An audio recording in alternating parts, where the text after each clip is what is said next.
स्वागत है आप सभी को अपने चैनल मैथ कैलकुलस पॉइंट में। आज के इस वीडियो में अभाज्य गुणनखंड विधि से एचसीएफ निकालना सीखेंगे।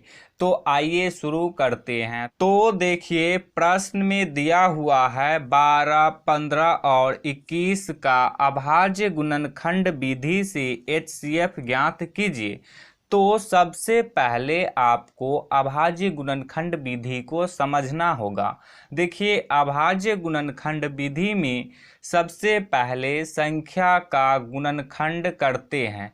गुणनखंड करने के बाद जो संख्या सभी संख्या के गुणनखंड में मिलता है उसके सबसे छोटे पावर वाले को लिखते हैं, वही हो जाता है उसका एचसीएफ।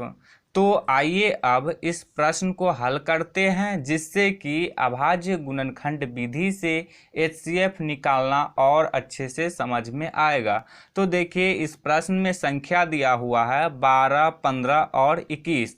तो चलिए पहले 12 का गुणनखंड करते हैं। तो अब लिखेंगे 12। देखिए, गुणनखंड करने के लिए एलसीएम देते हैं। तो अब 12 का एलसीएम देंगे।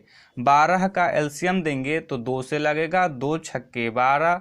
अब ये फिर लगेगा 2 से, 2 तिया 6। अब लगेगा 3 से, 3 एकम 3। तो देखिए 2 2 बार आ गया और 3 एक बार आ गया। तो अब इसको गुणा के रूप में लिख देंगे, 2 गुने 2 गुने 3। अब देखिए इसको पावर के रूप में लिखेंगे। तो देखिए 2 कितनी बार है, 2 बार। तो 2 को लिखेंगे और 2 2 बार है तो 2 का पावर हो जाएगा 2। अब देखिए गुने 3 है तो लिखेंगे गुने 3। देखिए 3 एक बार है तो 3 के पावर 1 लिखेंगे। तो किसी भी संख्या का पावर 1 लिखे तो उस संख्या को एक ही बार लिखते हैं।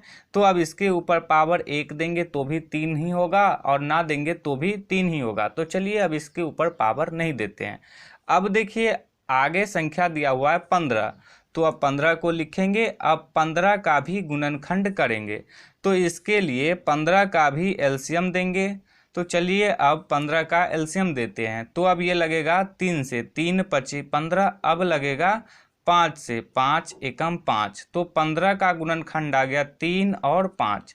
तो अब लिख देंगे 3 गुने 5। अब देखिए 3 एक ही बार है और 5 भी एक ही बार है। अब 21 का गुणनखंड करेंगे। तो इसके लिए अब लिख देंगे 21 बराबर 21 के गुणनखंड करने के लिए अब 21 का भी एलसीएम करेंगे। तो अब लिखेंगे 21। अब लगेगा 3 से, 3 सत्ते 21। अब फिर लगेगा 7 से, 7 एकम 7। तो 21 का गुणनखंड आ गया 3 और 7। तो अब लिख देंगे 3 गुने 7। तो देखिए 3 भी एक ही बार है और 7 भी एक ही बार है। तो इसके ऊपर पावर दे 1 तो भी, ना दे तो भी, बात बराबर रहेगा। तो चलिए अब पावर नहीं देते हैं। अब देखिए 12, 15 और 21 के गुणनखंड में कौन सी संख्या मिल रहा है। तो देखिए 12 के गुणनखंड में भी 3 है, 15 के गुणनखंड में भी 3 है और 21 के गुणनखंड में भी 3 है और सभी का पावर एक ही है। तो अब लिख देंगे HCF बराबर 3। अब देखिए 12, 15 और 21 के गुणनखंड में कोई और संख्या मिल रहा है।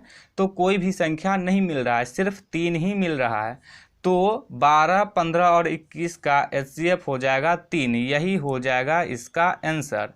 यदि अभाज्य गुणनखंड विधि से एचसीएफ निकालना आप लोगों को समझ में आया हो तो इस वीडियो को लाइक कीजिएगा और चैनल को सब्सक्राइब जरूर कीजिएगा।